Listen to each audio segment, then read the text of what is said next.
pétrole nigérien. Monsieur le Président, après les difficultés sur ce sujet avec le Bénin, y aurait-il d'autres difficultés avec nos partenaires chinois? L'on se pose cette question quand on sait que nous avons connu une pénurie d'essence au mois de mars dernier et que plusieurs responsables de la chaîne d'exploitation du pétrole ont été sommés par le gouvernement de quitter le territoire national. Qu'en est-il, Monsieur le Président? Je crois que le ministre de la Justice, le ministre du Pétrole et la ministre de l'Artisanat et du Tourisme ont les leçons de la spoliation de ces ressources plus que tout autre pays au monde. La France a passé plus de 50 ans, j'ai dit depuis 1968, ITS, et c'est le DGA nigérien qui a ce salaire-là. Ouais. Imaginez les autres. Ouais. La DGA WAPCO qui est nigérienne, son salaire est de 21 900 000 inférieur au salaire de son DG chinois. Ouais. Tous vivent sur notre territoire. Donc s'il y a un train de vie, il est uniforme pour tous les employés de Soraz, de CNPC ou de WAPCO. Puisqu'ils travaillent dans le même environnement avec les mêmes cherté de vie, si c'est cherté de vie, ou facilité de vie, si c'est des facilités de vie. Mais comment est-ce qu'on peut nous opposer l'argument parce que les autres sont des expatriés, ils peuvent avoir des écarts de ce niveau. Et quand je parle de DGA. Ouais. Et les simples agents simples manœuvres, quel est leur salaire? Nous avons dit que non, nous ne pouvons pas. Après les salaires, ils ont, et malheureusement, c'est ce qui s'est passé à travers la signature de ces accords-là, même s'il y a des dispositions d'ouverture. Le pipeline qui quitte Koulélé jusqu'à Sémé, les 1950 km, c'est le Niger qui garantit ce pipeline. Ouais. C'est sur le pétrole brut du Niger que ce pipeline est garanti. Contre toute logique, contre tout bon sens, le Niger n'a pas construit ce pipeline-là. Il y a une société chinoise choisie par l'entreprise chinoise qui a construit le pipeline. C'est à elle de garantir le pipeline. Ouais. Ce n'est pas sur le pétrole brut du Niger qu'on doit garantir ce pipeline-là, où c'est un contrat entre deux privés. Pourquoi l'État du Niger va garantir? Et pour ça, c'est des centaines de milliards qui sont programmés pour que le Niger paye ces montants à travers le pétrole brut. Il y a beaucoup d'autres points de divergence que rationnellement et compte tenu de l'expérience que nous avons eue, nous ne voulons plus que ça continue dans ce sens. Et ça, nous l'avons dit, quand il fallait revenir pour la troisième rencontre, les trois DG chinois ont refusé d'assister. J'ai dit bien, ont refusé d'assister. Ils ont envoyé des représentants qui eux-mêmes, au cours de la réunion, ont été rappelés par ces DG pour qu'ils quittent la réunion. Ouais. C'est ce que j'ai dit. Les gens n'ont rien retenu de ce qui s'est passé entre la France et nous. Mais ce qui est plus dramatique, c'est que l'ambassadeur de Chine était informé au jour le jour de cette situation. L'ambassadeur de Chine que nous considérons comme étant le représentant de l'État chinois au Niger, qui doit servir de courroie pour que dans chaque situation, qu'une solution rationnelle soit trouvée conformément à leur slogan gagnant-gagnant. Ah oui. Mais ce n'est pas ce à quoi nous avons assisté.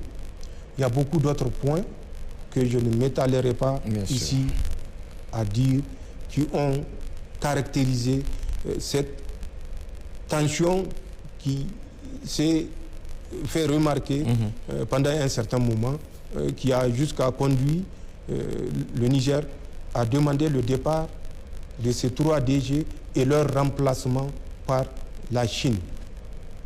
Mieux, ils disent que soit c'est les 3 DG là qui reviennent ou personne d'autre. Ah oui.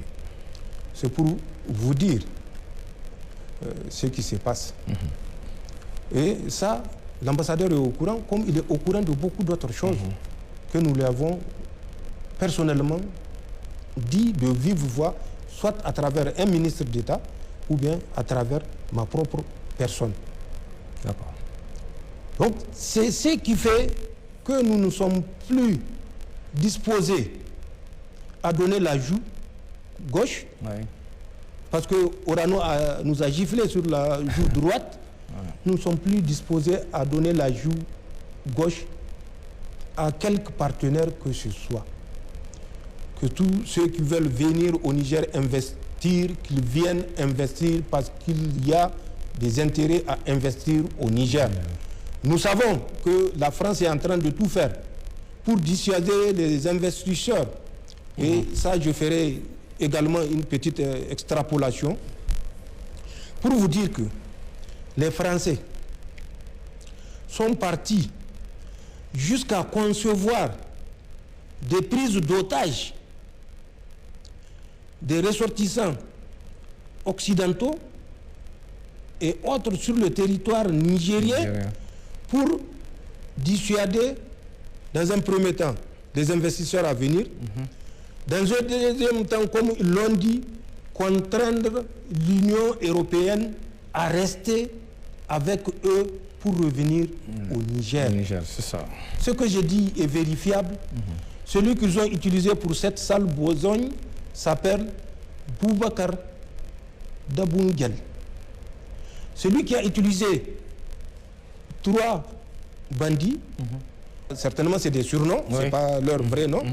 Il y a Momo, il y a Ibrahim, il y a Omar. C'est eux qui ont d'abord en Algérie enlevé un Espagnol vers Tamanrasset. C'est eux qui ont enlevé une première Autrichienne, à Agadez. Ensuite, ils ont enlevé une Suissesse à Agadez toujours. C'est le même Aboubacar Dabungel. Et c'est une planification des Français, des éléments sont là, et ils veulent toujours être les pyromanes qui reviendra jouer aux sapeurs-pompiers. C'est pour vous dire la perversion de la politique française qui a cours, qui couvre dans le lit du lac Tchad, je ne l'ai pas dit, des abus sur nos compatriotes et les compatriotes nigérianes, tchadiennes certainement, camerounaises, où ils ont transformé le lac Tchad en un camp de proxénétisme ouvert. Les différents chefs terroristes. Abou Oumaima, il a 4 épouses. Mais en plus de ces 4 épouses, il a plus d'une 50aine d'esclaves sexuels qu'ils appellent les Kouyangu. Kouyangu, K-O-U, Yangu, Y-A-N-G-O-U.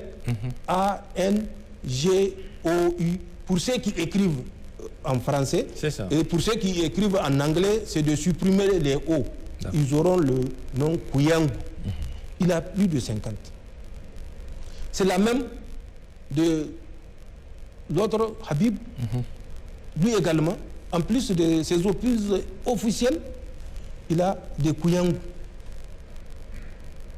Bakoura, il a 50 conteneurs à lui seul que les Français lui ont acheminés pour servir d'habitat à ces Kouyango. Ouais. Ce sont des jeunes fillettes de 10 ans, 11 ans ou plus qui sont kidnappées et qui sont exploitées non seulement par ces terroristes et leurs chefs, mais également par les forces françaises qui sont dans le lit du lac Tchad. Ils sont dans le lit du lac Tchad à travers leurs instructeurs. Actuellement, c'est une dame, certainement ce n'est pas son vrai nom, elle se fait appeler Sarah, mais nous savons que ce n'est pas son vrai nom. C'est elle qui forme les femmes dans ce qu'ils appellent les Nguemas, ceux qui sont formés pour aller commettre des attentats suicides. Ça, c'est la France, le pays de liberté et de la démocratie qui couvre des actes comme ça. Et face à une Européenne, Union européenne, rester aveugle.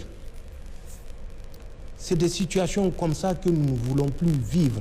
Cette même France qui a transporté des terroristes dans le nord de notre pays, ils croient qu'on ne le sait pas. Mais de l'autre côté de la frontière, c'est une position que les Français ont fait occuper par les terroristes de Abu Umaima à compter du 25 janvier